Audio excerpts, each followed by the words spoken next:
Yes, I Like you got to take it off. We going trying to figure out.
But she lived in the city. And they live out here in the city. Everything off for us.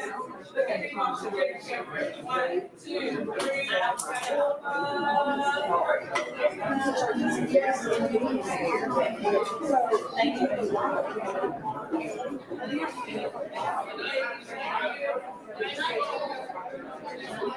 Please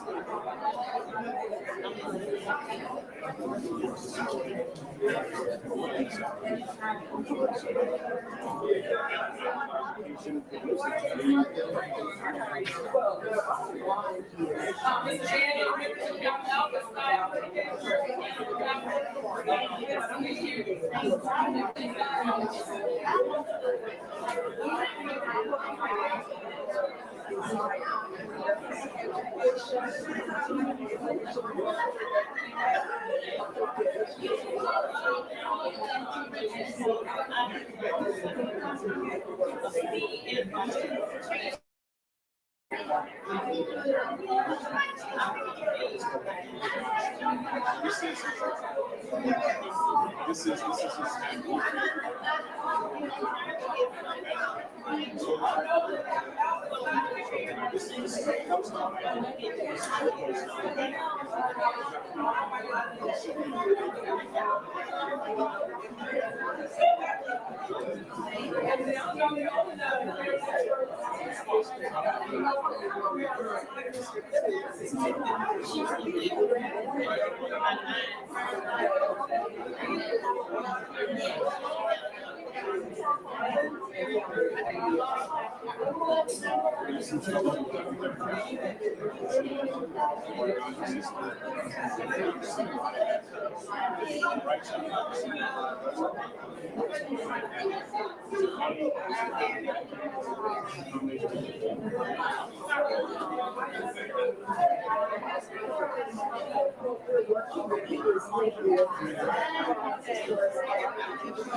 Everybody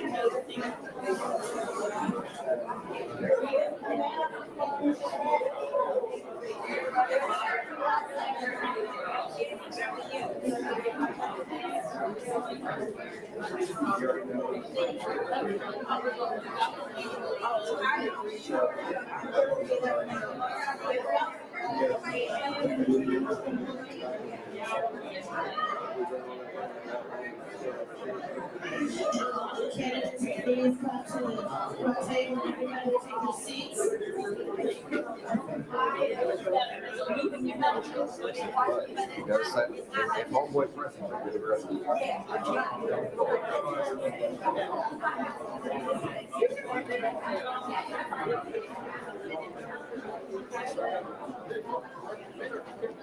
How are you doing? How are you? Thank you.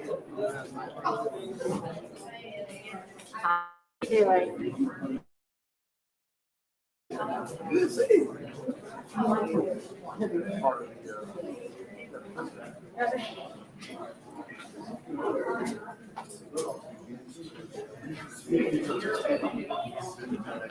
You going to the front and hang out in the back?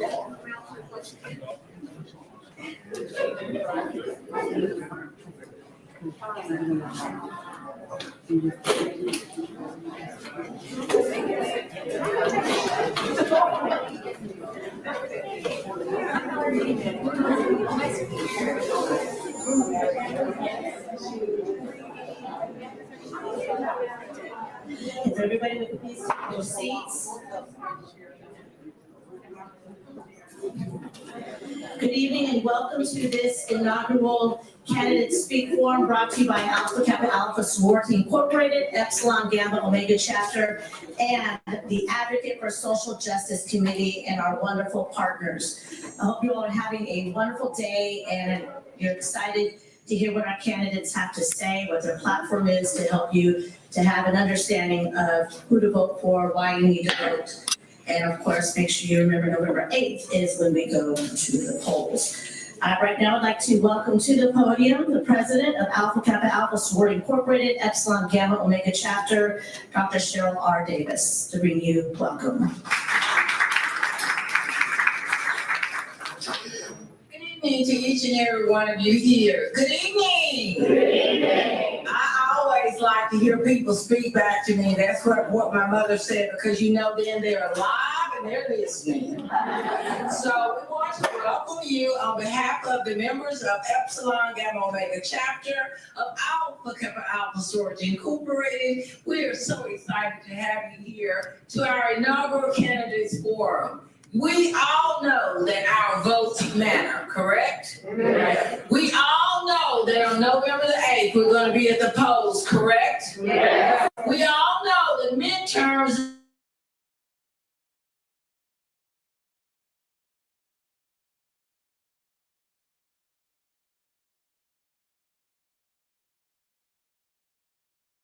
pause personally and thank all of our Divine Nine partners and community service partners who partnered in this effort with us. You know, it takes a village to get it done, doesn't it?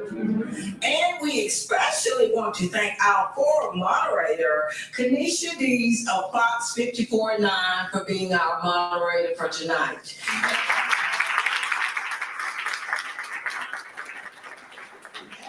President of Epsilon Gamma Omega, I would like to take a point of personal privilege to thank the chairman of the Advocate Committee, Erica Fox Washington. Geneal Scruggs.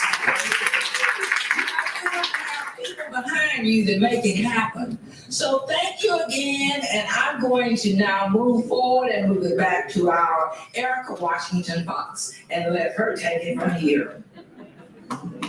Thank you, Dr. Davis.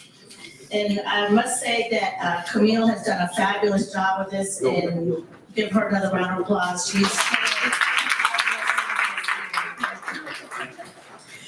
Kanisha Dees finds her purpose and passion in connecting with people by telling their stories. She's happy to be here in the Rocket City now to tell your stories, and we're going to find out some more stories from our prospective candidates. Before she moved to Huntsville, she worked for 2 years as an on-air multimedia journalist in Panama City, Florida for WMBB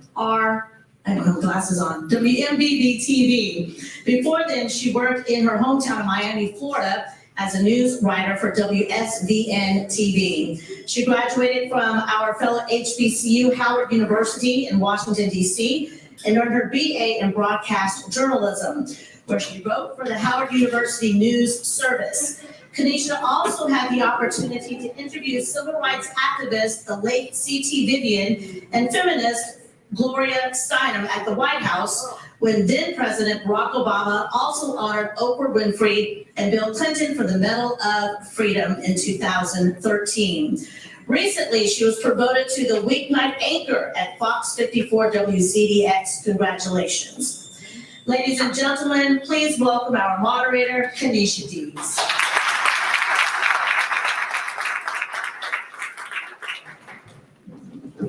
All right, I know my back is facing you all, but can you hear me? Yes. All right, we have to make sure we get that in order.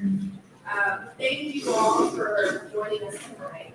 I'm Kanisha Dees, as you mentioned, speaking anchor for Fox 54 News.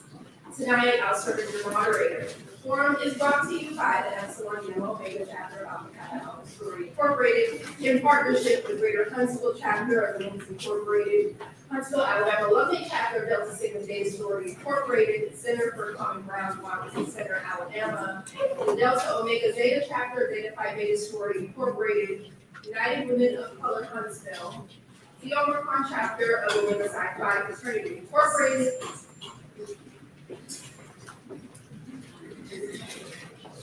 Okay.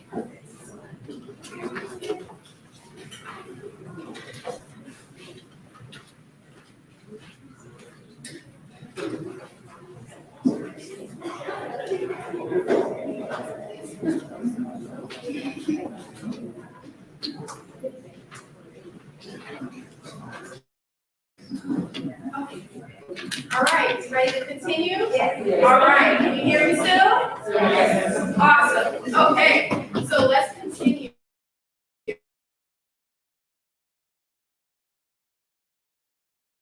Alumni chapter of Kappa Alpha Psi Fraternity Incorporated. Now, these organizations are 501 nonprofit, nonpartisan organizations that do not endorse candidates. All organizations have worked together to make sure, of course, that you all are better informed and you make your informed decisions before you head to the polls on November 8th. I can't believe it's going to be 4 weeks from now. Time is just fleeting. The deadline to register to vote is October 24th. Mail-in registration must be postmarked by October 24th. Make sure your voting status is up to date and you know your polling places. Again, we want to thank all the candidates for running for office. We know it's a very, very tough position to serve, and we thank you for being able to step up to the plate to do that. Thank you so much, and thank you for showing up tonight. So, procedures. Before I introduce all the candidates, a little housekeeping. Oh, are we good? Yes, we are. A little housekeeping rules. We have to keep order tonight. Each candidate will have 5 to 10, well, actually 1 minute rather. Each candidate will have 1 minute individually for opening and closing statements to speak freely to the forum participants. Now, a moderator will be present for the question and answer segment, which of course I'll be serving as moderator. We are utilizing an equal time Q&A and a follow-up Q&A hybrid format. The public can utilize index cards for questions to be asked of candidates. And the Q&A session will be 45 minutes to an hour. We'll try to keep this in a timely manner. The order of questions will be rotated among the candidates in random order, and all questions in writing will be permitted. All questions will be screened for relevance to avoid duplication and to assure adherence to the guidelines and ground rules. Personal questions or attacks by any candidate will not be acknowledged. If a question is directed to a specific candidate, it must be issue focused. The candidate will have a set amount of time to respond. All other candidates may have an opportunity to respond if they so desire. If a question is directed to all candidates, each candidate will have up to 1 minute to respond. So let's get started. We will have, again, 1 minute for candidates to introduce themselves. Keep in mind, all candidates were invited to speak. Some have declined, so we will start with candidates for the 5th Congressional District. And we'll start with Kathy Stanton Warner. You can come up to the podium. You got it.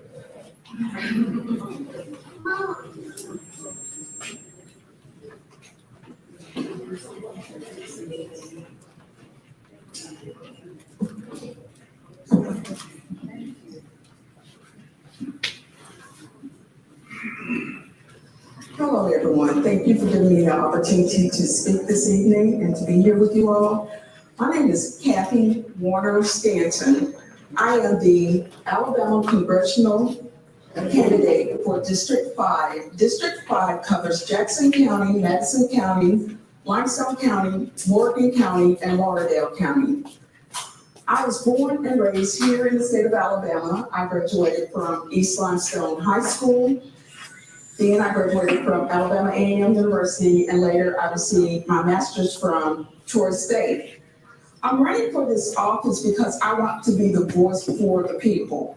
I want to be the voice for Northern Alabama. I am not a career politician, but one of the things that I do have is the passion and the drive to serve the individuals here in Northern Alabama. I consider myself to be a servant leader here in Northern Alabama.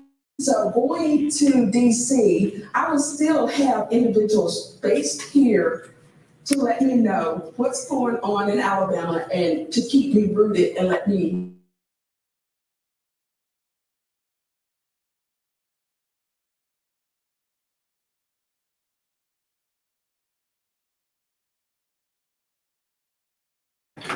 we need to deal with mental health, women protection rights, and also affordable prescriptions and affordable health care overall, and expanding Medicaid. Thank you.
for about 5 years. I came back to Alabama after matriculating at Alabama State University. Let's go Hornets.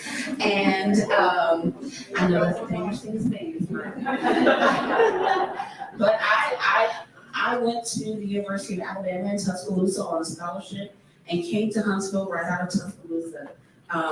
And I have not regretted it one day. I did not grow up in Tuscaloosa. I grew up in the Washington, D.C. area.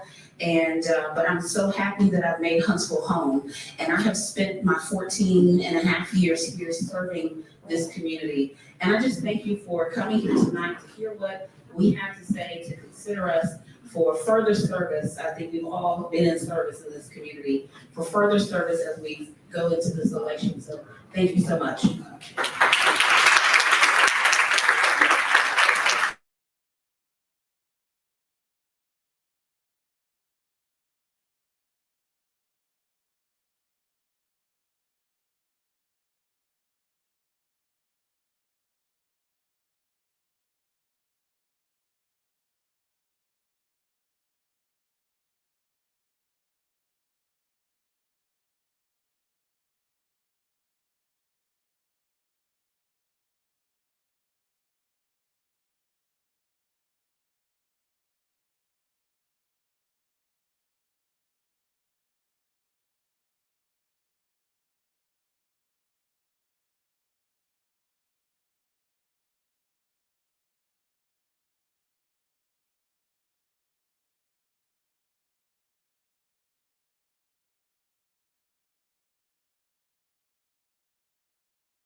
serve better. We have, representatives I don't necessarily think are listening to us.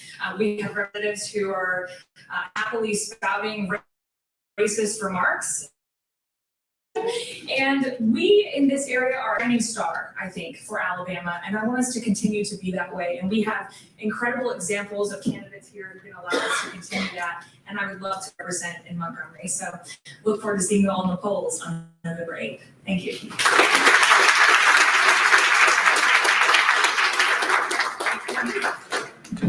Good evening. My name is Shatika Armstrong, and I am the candidate for Madison County School Board, District 4. I have 3 children in the district, so it was a no-brainer for me to want to serve the community. I want to be a voice for our teachers, students, and faculty who feel like they don't have one. It's time out for people making decisions for our children without their best interests at heart. It is my goal to ensure that each of our students receive a fair and equitable education, no matter who they are, no matter the school they attend. So on November 8th, make sure you cast your vote for Shatika Armstrong, Madison County School Board District.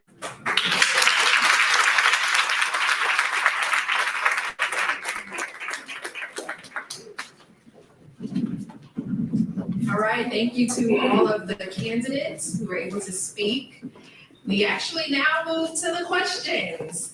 So let's get started. Each candidate will be given 2 minutes for responses and a follow-up response. So we're gonna start again with the House of Representatives, District 5. We'll start with Greer this time. So, and just for the record, I'll be up here the whole time, just so you all won't see my back again. So first question.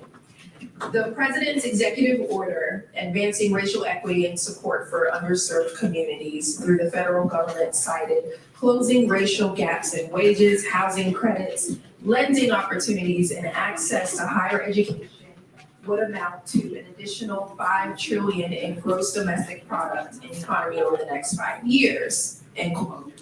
What will you do as our voice and House representative to provide the necessary resources to underserved, disadvantaged Black communities to advance the President's policies and programs for uplifting poor Black people?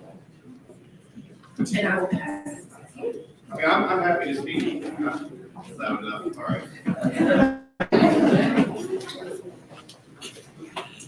So that's a long question, but a good one nonetheless. And I think that kind of ties into both the economic policies I want to implement and the protection of our civil rights, and that's for all. But yes, our African American community has suffered more so than other communities, and I think it's ridiculous to say it hasn't. I think it's the first thing we need to accomplish. We need to admit that there is a problem, and there are things, both economic, both criminal, or I should say judiciary, that need to be addressed and looked at. I'm thankful President Biden recently repealed the ban, well not ban, but eliminated possession of cannabis as a felony. I think we need to end more drugs. And I think that's, again, affected the African American community. And not so much that they're a higher user of it, it's just that law has been enforced on them more so than the white community or Hispanic community or Asian community. So the first thing we need to do is look at what all the framework is for the President's plan. Based on what you said, it definitely has merit. I would look at it, I would take it to economists if they agree with it, both on the Republican and Democrat side, to get a balanced perspective and look and see what I need to vote on. Because if it's as simple as, hey, let's help our disenfranchised community, the answer is yes. That's easy. But unfortunately, the legal framework that Congress puts up, both in terms of court roadblocks and political infighting, that's what we need to get past. That is our obstacle. And I think that's where I can provide a better voice, because I'm not beholden to what one community, one Republican or one Democrat would say. This is what's in the best interest of our community. Therefore, it has my vote. The end.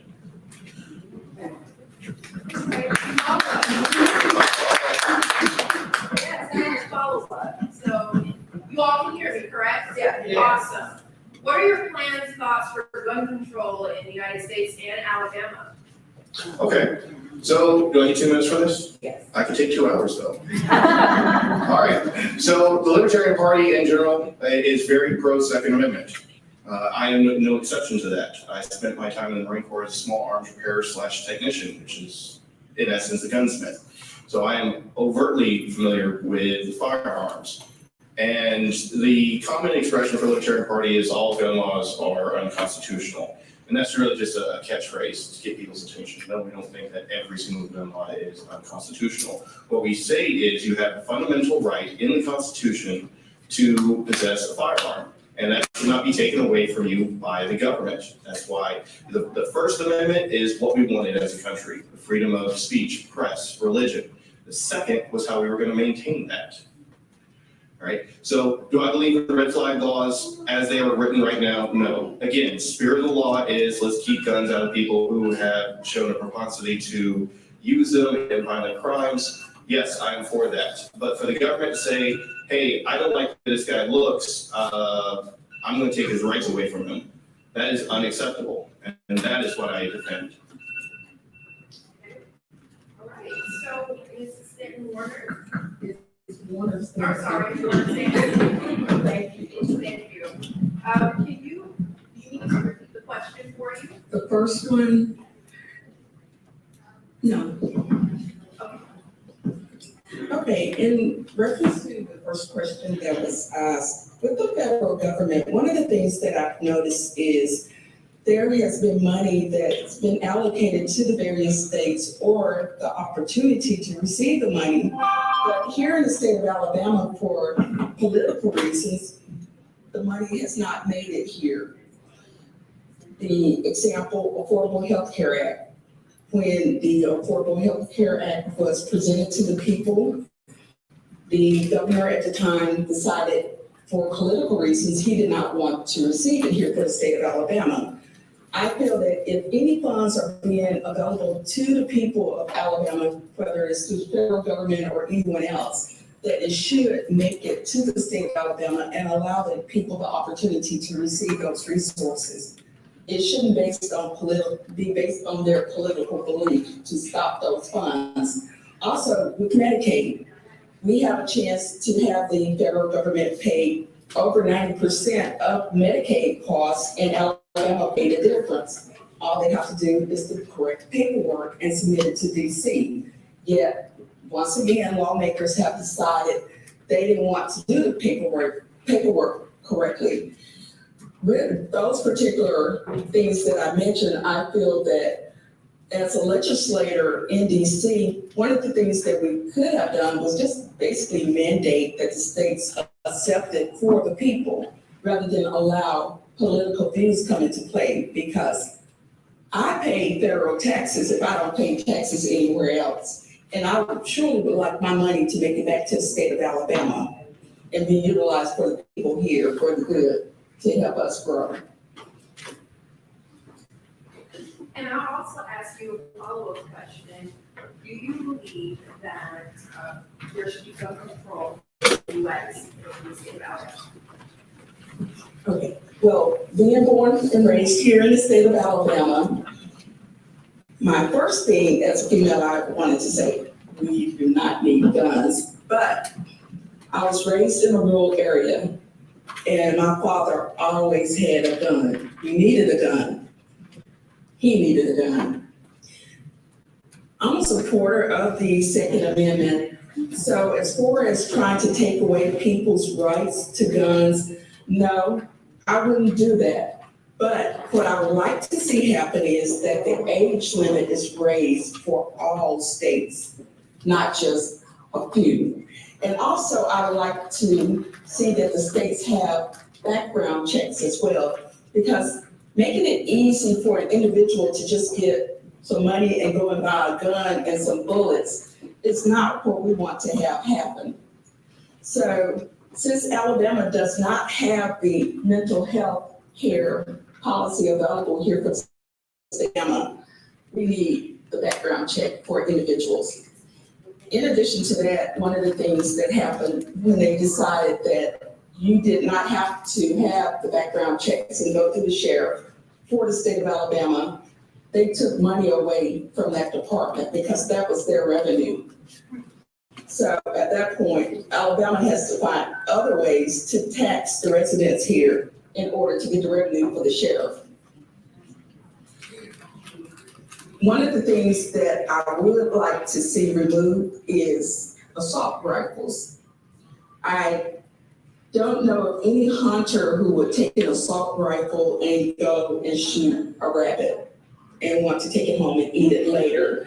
So maybe just have it for, okay, for display over, but also we need to close the loopholes in reference to guns as well, and not make it so easy for everyone to go and get a gun. That's it. Thank you. All right, so we're gonna move on to the court judge. And just keep in mind again, County Commissioner Chairman Geneal Strong is not here, so we want to make sure that we acknowledge that. Moving on to the district court judge. My first question, with the expeditious growth of people coming to the Madison County area, do you believe Madison County has had an increase or decrease of juvenile offenders? Oh, I think it's definitely, there's an increase in juvenile offenders, and there are a lot of reasons for that. The growth being one, we all know that we have, we are dealing with a mental health crisis in this country. And often our students and our children who really are in need of mental health help are ending up in our court system as offenders. And here in Madison County, we have taken some steps to deal with some of those issues. We do have a mental health court here in Madison County, and that the purpose of that court is to try to divert offenders who actually don't really need to be in our system, but need to be getting the help that they need to address underlying issues. The short of it is, yes, we see an increase. We're going to see an increase, but the thing that we need is the resources to deal with it. And what we see every year in our system is that when we want to balance the budget, we take money away from the judicial system. And that hurts us because it hurts us in our ability to be able to have the correct number of judges. We are understaffed for judges in Madison County right now, and it also hurts us in the ability to be able to hear cases and decide and make decisions on them quickly so that people can move on with their lives. So, I mean, the short answer is unfortunately yes. And you probably already addressed this answer without asking the follow-up question. What do you think is the root cause of this increase, and what can we do in the court system to reduce those numbers? Boy. I mean, there are a lot of issues. I think from the court's perspective, one of the things that the court is concerned with is family support for our children. When children end up in our court system, one of the things that the court is looking for is that they have the family support to rehabilitate. And then we also need, we have a shortage of mental health services in this state. And that failure to expand Medicaid is one of the reasons. But I'm not gonna get on that soapbox. But we need more psychiatrists, and we need more people in our state who are focused on working with children. We have some resources, but it's just not enough. I mean, I think our educators are seeing it in the classrooms, that our kids are dealing with more advanced mental health issues now than ever. And in part, it's good because we're diagnosing and catching these things, but then once we diagnose them, we need the resources to be able to help those still be productive citizens. Thank you. And again, candidate Patricia Devils was invited to speak and she declined. So we're going to move over to State Senate District 2, and we will start with Ms. Kimberly Potter. Okay. All right, so my question. Alabama ranks number 45 in the nation for overall health care, and is the third highest state for maternal mortality. What are your views on where Alabama is at regarding maternal mortality? I think it's here from the simple fact that we haven't expanded. We've got so many people within the state that are without health care. We got 340,000 people right now that if we expanded Medicaid, could actually be covered. But we don't have that for them right now. So the rate of mortality is happening simply because a lot of people aren't getting the prenatal care they need. And they don't have the chance to be treated for some of the preconditions that they had even before they got pregnant. So it's one of those things where they're not treating the heart disease or the diabetes or any other diseases that they have. So I think that's the reason why we're having the rate as high as it is. And because the state hasn't taken the time to do that, even with our, 75% of our hospitals within the state are operating in the red. And because of that, that's why we're seeing such high death rates, because those people aren't getting the care that they need. The follow-up question, what initiative or initiatives do you plan to implement within the state's healthcare systems to significantly improve quality of health for existing Alabamians, new Alabamians? Currently, people believe that Alabama has failed in the quality of life for forcing mothers to choose their life or sacrificing for their child. One of the big things that I want to make sure that we're pushing, and it almost passed the last time, but we've got to have enough people in there to vote to expand Medicaid. That's the only way that it's going to happen, is because there's, like I said, 340,000 people right now that could be covered that aren't. And one way or the other, we're going to pay for that health care. The hospitals can't absorb all that cost. So whether your insurance costs go up or the cost of other things within the state, it's going to happen. So if we can expand that, we all in this community know how influx from the federal government can help a community. We all experience it mostly every day. So why wouldn't we take the money from the federal government to actually expand Medicaid and not only help this area, but help the entire state? So it just doesn't make sense. I mean, there's been several studies done from an economic perspective that actually show how much money we're losing by not doing that and how many people are dying because of the same reason. That's going to be one of the big things that we're going to try to get pushed, because we realize that it's actually affecting the lives of people here in the state of Alabama. Thank you. Now, once again, we've invited this forum to all candidates, and Mr. Tom Butler, State Senator Tom Butler, has declined. So we have time to move on to our second round of questions. I know there's several thrown at you, but we have our second round, and we're going to start again with the House of Representatives for Congressional Districts. We'll start with, I will start with. So in light of the overturning of Roe v. Wade, what is your position on religious reproductive rights? Hey.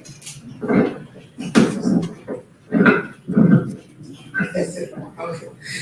In reference to the overturn of Roe versus Wade, my position on that is allowing a woman to have privacy for healthcare rights.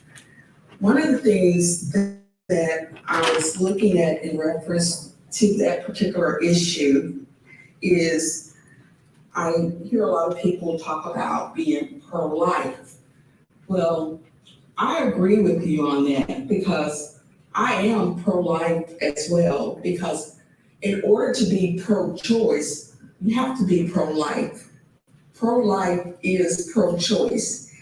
The only thing that's missing from pro-life is the freedom for the individual to choose the appropriate choice for their healthcare action. So in reference to Roe versus Wade, I'm about there shouldn't be legislation, I have to say that. But since there is about allowing a woman to choose what she wants to do as far as her body is concerned, and that goes back to allowing her to have the privacy, to have that conversation with her doctor, not the state or not the government as well. Okay. And my follow-up question, do you believe in packing the Supreme Court? Packing the Supreme Court, with that one, at this particular point, I was looking at the discussion on it, and based on the history, there should be additional seats there. But also, I just feel that a justice shouldn't stay there until they die on the bench, that they should have term limits and also be held accountable for their decisions when they go before Congress and they're questioned as far as what they would do for the people, and they turn around and do just the opposite. I feel they should be held accountable just like the regular individual. Okay, thank you. So we can move on to Mr. PJ for congressional districts, and I will ask you the same question. In light of the overturning of Roe v. Wade, what is your position on this? Right? And it's such a good question because it's probably one of the most complicated questions of our time. And it's brought itself back. So I'm going to answer this in 4 parts because I got 2 minutes and I use 2 hours to do it in. First, what is my opinion on the revocation of Roe v. Wade? I'm for it because I believe in the 10th Amendment, which says that those rights not enumerated in the Constitution should belong to the state, should be a state's decision. Let Alabama decide, let Georgia decide, let's have it so that it's our level and it's our choice. If you're asking me what I personally feel, I would say that I am pro-life with the exception of rape, medical necessity, or incest. And again, I can spend 2 hours talking about how I arrived at that conclusion. That'll probably get after this conversation. For those wanting to know about the Libertarian Party is not unlike Kathy's position. We just want to get the government out of your healthcare decisions. They shouldn't have any say in that. But what it really comes down to is how would I represent you? Because that's what's going to matter at the end of the day to you. And I think I would echo what I said before, that it should be a state's decision. It should be in your hands, not theirs. And I would keep it that way. Okay. Follow-up question, as I asked Ms. Morrison, that do you believe in packing the Supreme Court? Can I pass that on to you? I mean, that's more of a you question. I was having. Yeah, she'll go on too. I thought about it a little bit, and the concern I have is twofold. We go to 9, we go to 11, we go to 13, we go to 15. At what point does it stop? I think we need to have some sort of metric that says, hey, for, not unlike the Constitution, it says, hey, for every number of citizens you have, you will have 1 Supreme Court justice. And it will always be an odd number so that there could be a tie-breaking vote. And the problem we run into is when the Democrats are in charge, they want to pack the court with Democrats. When the Republicans are in charge, they want to pack the court with Republicans. And none of these parties should be part of the lawmaking decision. It should be fair and just and blind. And to conceive the notion that putting one party in superiority over another is just unfathomable. So as a rule, I would say no. But if we could define a metric that said we will have this many to represent our citizens equally, then yes, I would support it. Thank you. We're going to move on to the court judge, please.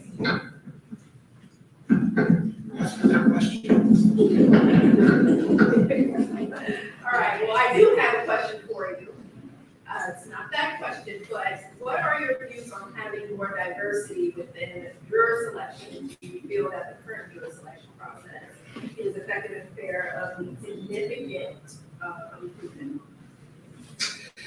So I want to start by saying that in the district court, there are no juries. All cases in the district court are before the bench only. So I just want to make that clear. Now, as far as just a general question about jury selection, I've been in this process of being an attorney for almost 15 years, and I quite frankly have faith in the jury selection process. I think that in my experience, I've gotten good pools of jurors who are diverse.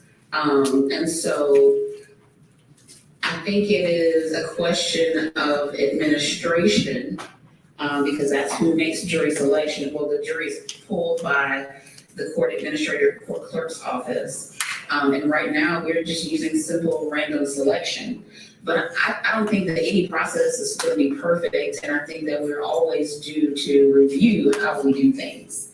So if there is, I think we'll take some study to see where we are when it comes to how we're pulling pools versus our citizen database. You know, what is the demographic of our city or of the pool that they're pulling from, and are we seeing an issue with there being enough diversity in the pool?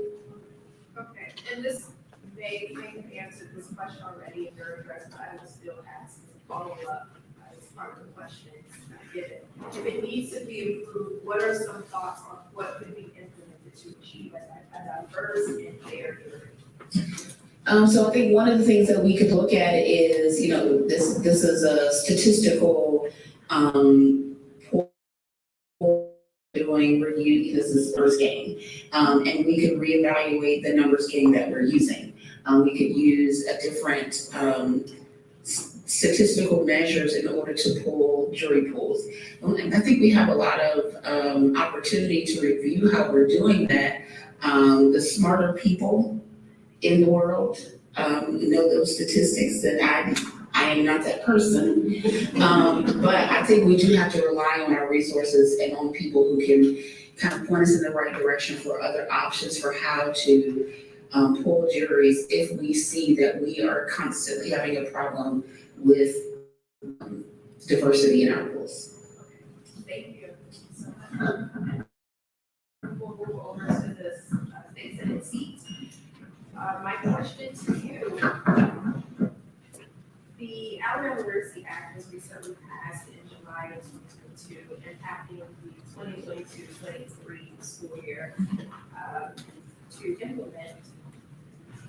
To implement this act, many teachers will have to take on increased responsibilities with little to no pay increase. This is already probably the teacher shortages. We've seen how much of an impact these teacher shortages are. But this will have a significant negative impact on already underfunded school districts, which are very Black school districts. Do you support the current Literacy Act? The Literacy Act, in theory, conceptually sounds good, but we have to make sure that it is investing in our students and our educators. And right now, the funding just isn't there to make sure that happens. I think the state needs to go ahead and pass that state lottery to fund education. That is a surefire way to make sure that we have funding for our schools, and our educators, because we know that every kid deserves a great education. The only way we're going to be able to do that is to be able to fund it. And that is one way we can do it. Right now, we're sending, I think it's $710 million a year is going to our surrounding states in lottery funds. So can you imagine what $710 million could do to impact this state and how it can affect the schools? So there's things that can happen that can, like I said, conceptually, the Literacy Act theoretically is a good thing because it is supposed to help kids make sure they're going to do it, but the funding just isn't there. So we've got to figure out a way to get the funding to make sure that the kids are taken care of.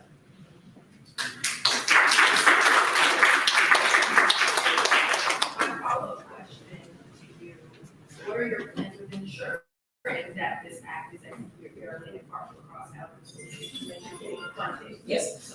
And then once it is funded, there are things that are in place that actually has to make sure that the right amount of funding is going to the school and actually following the students for the public school system. And that's what we need to emphasize is the public school system, because we need to make sure that the kids are taken care of and the funding's there to make sure that that happens. So we have to figure out a way to make sure it's equally split amongst all. And as a state legislator, that would be one of the things that we can make sure that is going to happen. So. Thank you so much. Now again, we invited this State Senator Tom Butler to speak, and also for the district court judges to be invited Patricia Demos to speak, and they both declined the invitation. So we're actually going to move on now to questions from the audience, and this is actually a question for all of you all. This first question is, what is your position on voting rights? And we will start with you.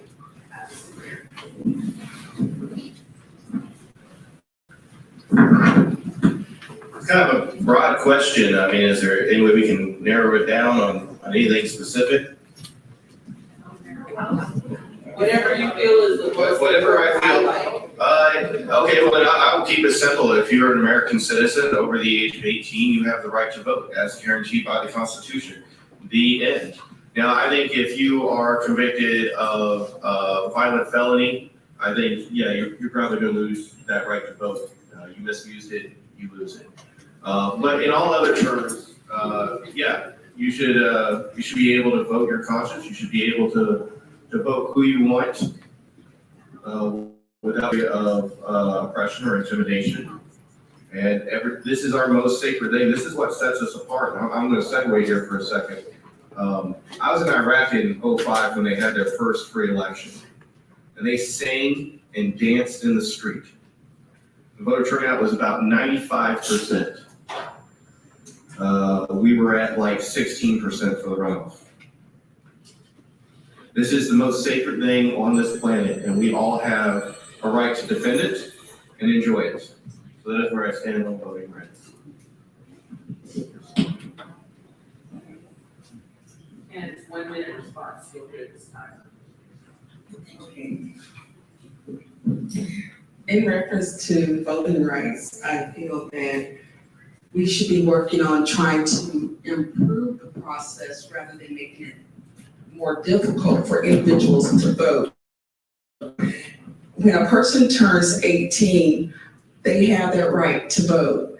And to the process that's set up in the state of Alabama, where we don't have ballots available for drop off, or when they have the absentee ballot this year, they requesting doctor's excuse to go along with it. You're making it difficult for people for their basic rights to vote. This day of technology, it should be a little bit easier, and we can also secure the process as well. One of the things that the Republicans have done is, well, the GOP leader, he created his own voter ID. And when the poll worker questioned him about it and said it was invalid, he had the poll worker fired. I feel that if you put the rules in place, it applies to all, no exceptions. Even Merrill, he did not respond to it. He knew that that ID was not a valid ID. So if there's a problem with it based on religious belief for him or whatever, maybe those are some issues that Alabama needs to look at. When they try to address it based on religious belief, one of the things that they said, they didn't want to include the Muslims with that. So it's all or nothing, Alabama. Make it easier for everyone.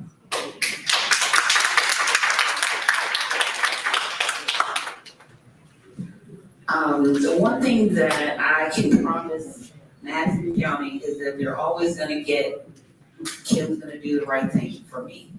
And voting is a right, it's an essential right, and I believe we should be doing everything we can to protect it. And I do believe we should remove barriers, not place barriers. This is not really something that would be in my purview in the district court, but that's just, I think that just is essential. And we should also work to help our people who have had felony records and who have served their time, help them get.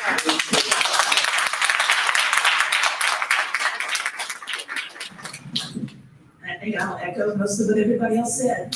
It's a privilege, it's a right, and everyone should have the opportunity to be able to vote. We shouldn't be restricting anybody's access to be able to vote, and we all need to exercise that right. I know there's certain things, legislations that have passed actually try to prohibit some of that, and that's some of the things that I will try to fight when I'm down there. I mean, they did as far as closing polling places. They've done things as far as trying to consolidate things to prohibit people from voting or discourage them from voting. So that's the type of things that we need to have voices down in Montgomery, because those are where those decisions are made. To have people there that are actually going to fight for those voices and make sure that they're heard.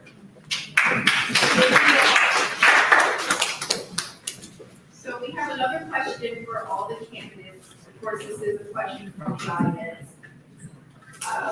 do you have plans to promote the expansion of Medicaid in Alabama? Yes. Okay, well, she got her answer. Yeah, I mean, it's something that's gotta happen. It only makes economic sense for us to do this. I mean, we realize how many people right now are suffering because they don't have basic health care. So there's no reason to do it. Like I said before, we realize what the federal government can do to boost the economy of an area. We experience it every day. So why wouldn't the state do the same thing? I respect the separation of powers of our government, and so I'm gonna leave that to the legislature.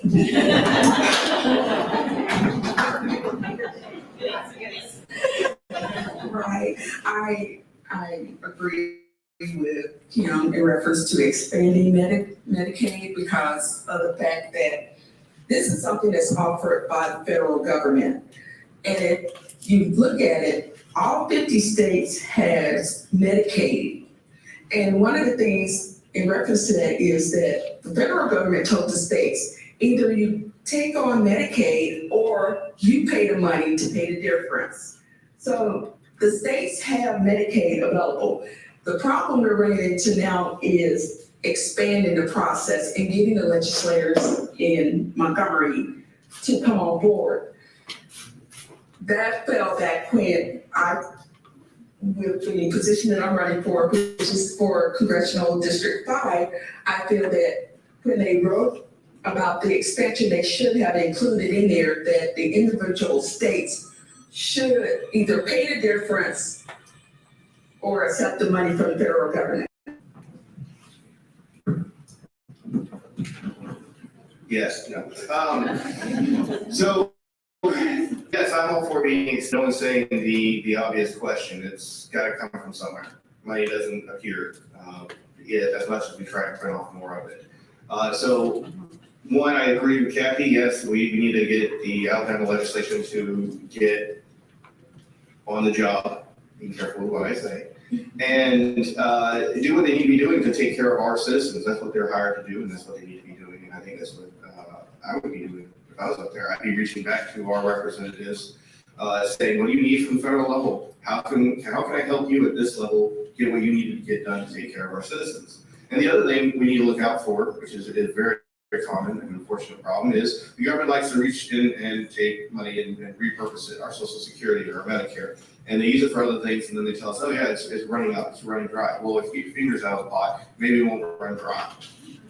But, yeah, I will get on a soapbox about that. But yes, it needs to be expanded. It needs to be done so in accordance with the legislature. Thank you. Okay, we're gonna kind of take a brief intermission from the questions to the candidates. We're actually gonna go over what else is on the ballot, and those include amendments. We have about 10. So bear with me, I'm going to read through them, just so you get an idea of what's on the ballot. The mic before you start reading. Oh, sure. I'm sorry if I'm not loud enough. Thank you. All right, does it sound a little better? Yes. Okay, awesome. So I was just saying, we're gonna take kind of a brief intermission and go through the amendments. That's what's also on the ballot this November 8th. And we're gonna start first with ballot statement for statewide amendment 1. That's the first one. We have a total of 10.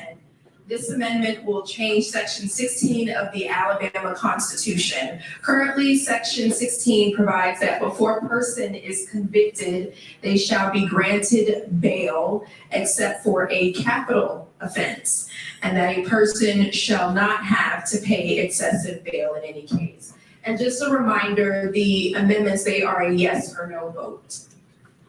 So the next amendment we're gonna go to is Amendment 2. This amendment will make clear that the state, a county, or a city town may grant federal funds or other state funding to any public or private organization to expand access to high-speed internet broadband. The next amendment, Amendment 3, currently the governor has the power to postpone or reduce a death sentence to life in prison. This amendment will require the governor to notify the attorney general and the victim's family before postponing or reducing a death sentence. Failure of the governor to provide notice will void the governor's action and allow the attorney general to seek a new execution date for the Alabama Supreme Court. Amendment 4, this amendment requires any bill passed by the state legislature during an election year which affects how a general election is held must take effect at least 6 months for the general election. Yeah, again, yes or no vote. Amendment 5, if the majority of the voters vote yes on Amendment 5, the outdated words, quote, orphan's business will be removed from the Alabama Constitution. If the majority of the voters vote no on Amendment 5, the outdated words orphan's business will remain in the Alabama Constitution.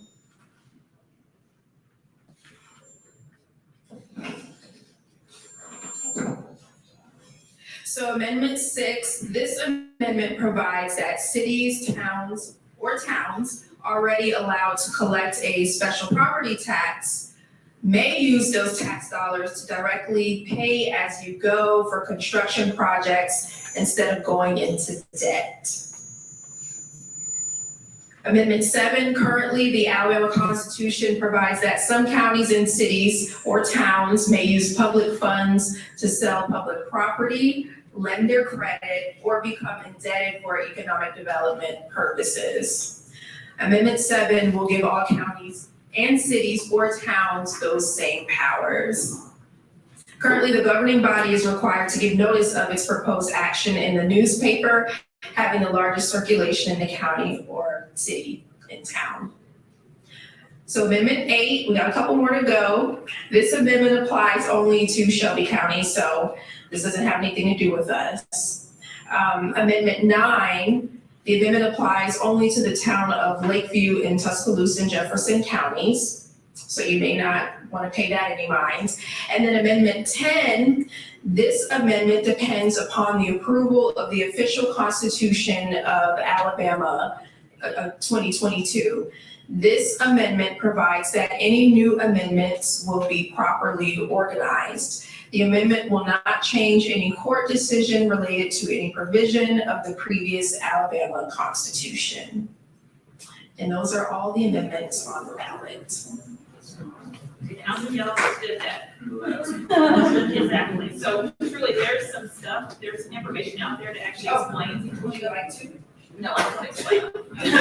I was just making one statement because I went with it and I didn't understand them. So there is several organizations that actually break those amendments down for you to understand what each one of them are. And I encourage each one of you to do that or get that information sent out, because those amendments truly affect what's going to happen, because some of them are constitutional amendments. So there's stuff that's going to have long-term effects. We need to make sure we're understanding what we're saying yes or no to on there. Thank you. Constitutional language change that relates to Amendment 10. It's not a labeled amendment on the ballot. It's just language. I'm sorry, can you repeat that? So before Amendment 1, there's proposed. Mike, please, I'm sorry. Mike, remove that. Okay, sorry. I think we may have been used, a lot of people have been using this term that slavery is on the ballot this go around. It's just me, okay. Well, there is proposed language changes for the Alabama Constitution of 1901 to remove certain terminology and references to slavery and racist language. And they did not give it an amendment number. It's just language that precedes Amendment 1. And Amendment 10 relates back to that language to say that if we pass that language change, we are adopting, the November 2022 Constitution for Alabama, and then Amendment 10 allows all the other amendments that are adopted to be brought into the new Constitution by reference. Sorry. It may be easy. So I don't like to tell people how to choose them, but if you read that preceding language and you agree that those things should come out of the Constitution, then you'll vote yes, and if you don't, then you'll vote no. And then if you want the Constitution to change, then you need to vote yes on Amendment 10. to allow for any other constitutional changes to be brought in. And Alabama has one of the longest constitutions because of all those amendments. Instead of making laws and bills, they just do a constitutional amendment change and it, yeah. Thank you, ladies. One of the sites that actually breaks it down is the United Women of Color website, and that has a good detailed breakdown of all those different amendments and what's in there.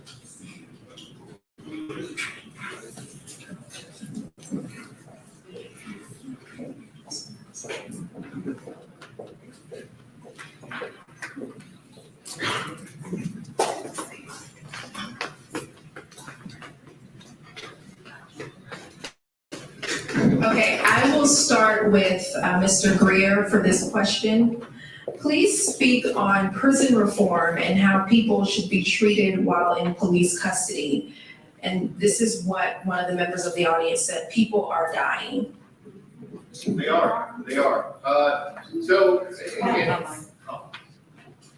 We can hear you better, we can hear you better with the mic. right, and this is actually, when you think libertarianism, this is usually what people think of is protection of our civil rights against authoritarian, whether it's police, government, political party, doesn't matter. Yes, people are dying. And they even had not a riot, but a protest and a sit-in over in Limestone. They've had it here because conditions are unbearable. Everyone is a human being and should be treated as such. They are all American citizens regardless of what they've done and should be treated as such. So the first thing we need to do at a federal level, you gotta look at, they're gonna have control over the federal jails. So that's one thing. Again, you gotta reach back to who are our state representatives, who are our state senators, and go, what do you need for me to make sure our citizens are treated with respect and dignity, right? Alabama is one of the few states that doesn't pay for forced labor. And that's insane to me because it's slavery. Let's call it what it is. It is absolute slavery in our judicial system and it needs to stop. And I would support measures that would prohibit that action. Since I got a few moments, I don't see her with a timer. The other thing. Let's end the war on drugs, which is increasing our prison population by an insane amount. And if we want to save money on prisons and increase conditions, we need more money. And therefore, if we get rid of a lot of the prisoners that are nonviolent offenders, then we can have the money to make life better for the people that deserve to have a better life. Thank you.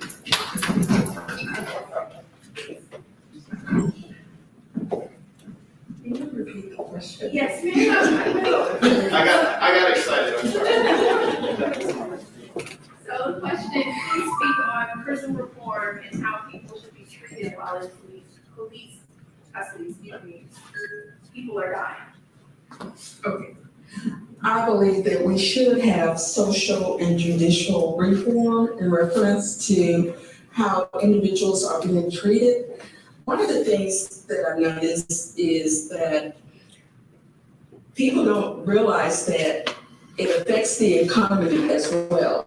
When you're taking a group of people and you're locking them behind bars and not giving them a fair chance to be productive individuals in society, you're losing out. You're losing out on a lot of talent that could be used elsewhere. So within the prison system, one of the things, like he was saying, that free labor, people need to realize just because a person is incarcerated, they're still a human being, and you need to treat them like a human being. If the prison system allows individuals to work, they need to earn the minimum wage that's allowed for the state. That was his.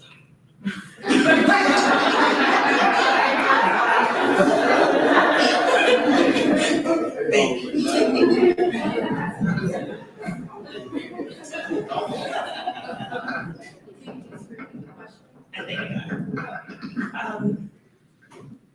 Alabama system is almost, how the best way to put it, it's a money-making machine for the state in a lot of sense. So right now, it needs to be reformed because it's the same system that's been in place for years and things haven't changed. So the reform, it needs to be reformed just for the simple fact of looking where it is, why it was put in place during those times, and what needs to change now.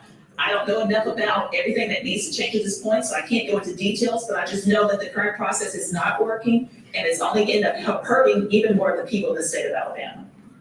And you can actually keep in mind, I have another question for you. Okay. A specific question for you, and I believe you're about 2 minutes, so you have double the time. How do you guarantee lottery funds went to education versus general fund?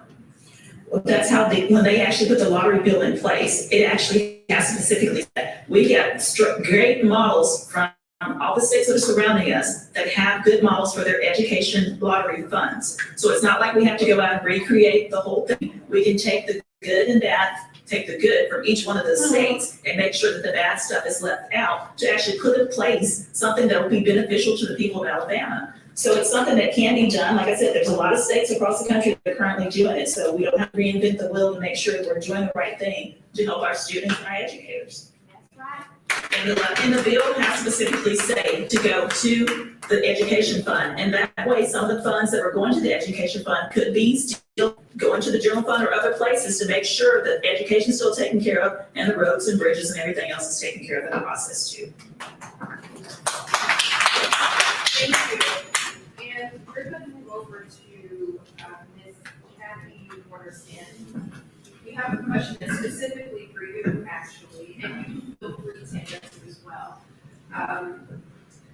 What better service can you promise in DC for the district that we are not being serviced? That was easy, everything. Working for the citizens located here in northern Alabama and all of America, really. Our current representative, Bo Brooks, lately, I guess he's decided to pack his bags and move out because a lot of the legislation that comes through opportunity for individuals, he has been voting no. But for myself, I don't want to go to DC for self or a preconceived agenda. I want to go to DC to represent the people of Northern Alabama. I want to be their voice in DC. So going forward, that's what I would do. Okay, thank you. Well, she's not wrong about Mo Brooks. So another tenet of my platform is government transparency. I believe we are stewards of your institution and we should be held accountable. So one thing I would do is every night go on YouTube or some other similar service and go, hey guys, at the end of the day, here's what I did today. Here's what we voted on, what it meant, what it affected you, how I interpreted it, why I voted for or against it. I would be reaching down to all the state senators and representatives, which I've mentioned 100 times by now, that we need to work with you. And then I'll be coming back here. I will be talking to people. I've been going door to door to talk to people. And this is what's formed the basis of my platform because it's representative of what our community wants and needs. So moving forward, we got to be transparent. We got to actually interact with the community. This is meant to be a government by the people and for the people. And if we can get back to that, we're going to have a government that takes care of us and ensures the commons and ensures the laws of the land are just and applied equally. So I think that's what I would do. Thank you so much. That was actually the last question for tonight. We're going to move over to the candidates giving their closing statements. So we can start with them. You have 1 minute. Well, first of all, again, thank you guys for being here tonight and listening to us. It means a lot that people actually want to hear what the candidates actually say and actually want to come out and be a part of the situation. I just want to make sure that you guys take not only yourself to the polls, but actually get other people to go to the polls on November 8th. Madison County is a district or area that actually can change some seats this time. Case in point, I've been in that office on and off the past 40 years.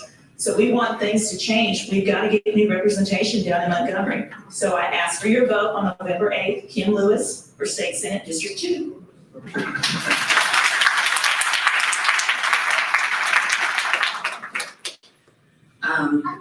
Wait a minute, my time's starting now, right?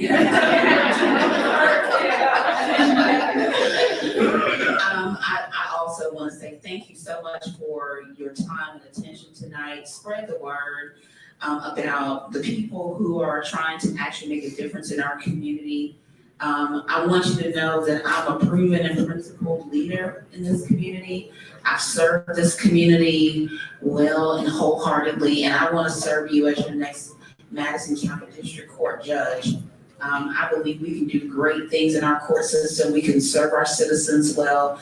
We can take care of the needs of our children in this court.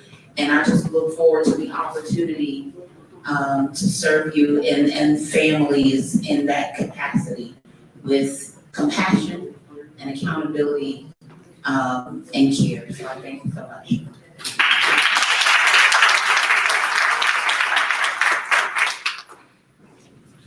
I would like to say thank you all for allowing me the opportunity this evening to speak to you all. I feel that having the basic living needs for substantial food, economical housing, and jobs to match your skill sets should be available for all. My campaign will work towards improving the economy and also supporting education and healthcare. In DC, I want to work towards equal opportunities for all, not just for a particular population. My name is Kathy Warner Stanton. I will be on the ballot November 8th. And when you're talking to your friends, family, relatives, whomever, just mention my name, Kathy Warner Stanton, and let them know that if they want to find some additional information about me, they can go to www.kathyforcongress, that's Kathy with a K, .com. And I have my telephone number there. I'm willing to talk to individuals, or you can send me an email, and I'm willing to address that as well. But one of the main things that I would like for everyone to know is that I am the candidate for the people. Thank you.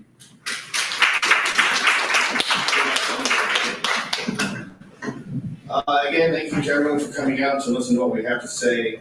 I like Kathy. I wish we could congressperson. But it will come down to one of us. And, I know she'll do the best she can if she wins. I think she knows I'll do the best if I win, when I win.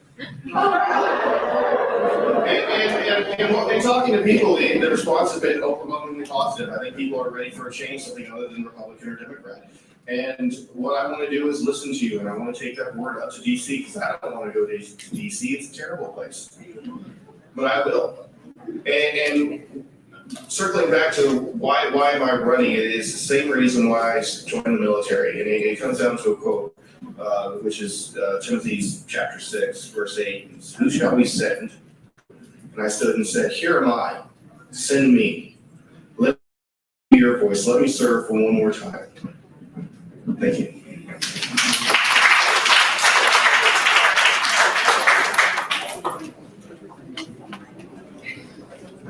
All right, let's give a hand to all of our candidates.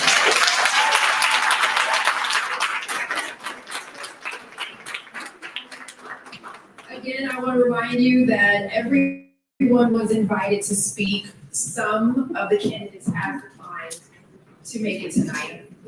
We want to thank again the candidates for participating. Thank you all, the audience, for showing up and providing those questions, very pertinent questions that we need to know, that need to be answered before heading to the poll. As a reminder, elections are November 8th, and the deadline to register to vote is on October 24th. And that's also the deadline to postmark your mail-in registration. Thank you so much. I'm honored to serve as the moderator tonight. I'm honored to be before all of you. Thank you. I'm Keisha Dees with Fox 54 News. Have a good night, everyone.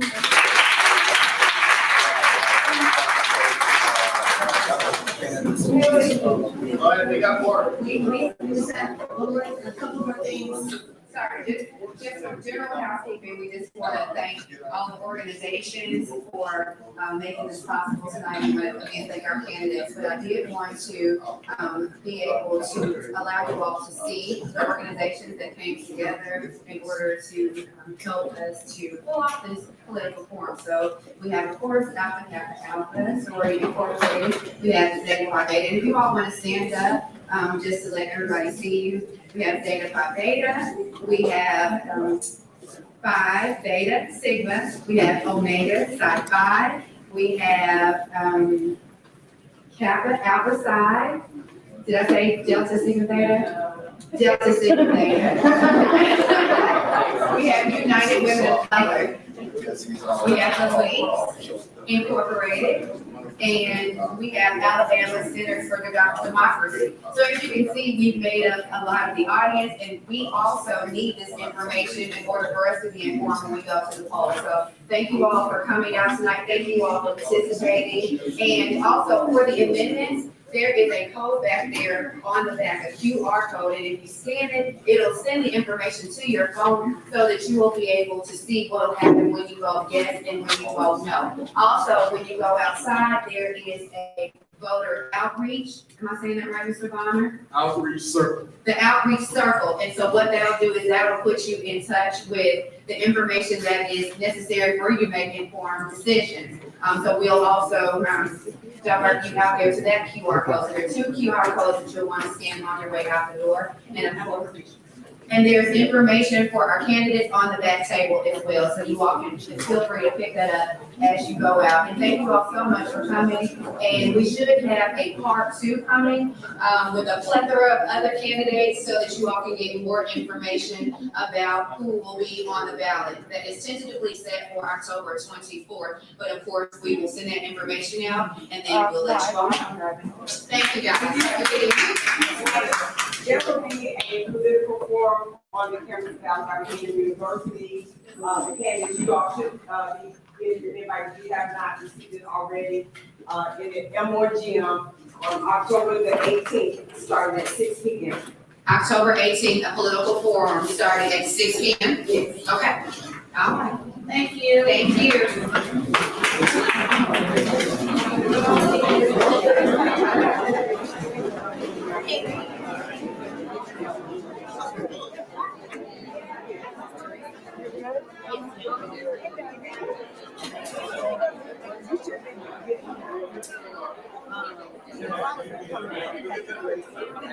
Yeah.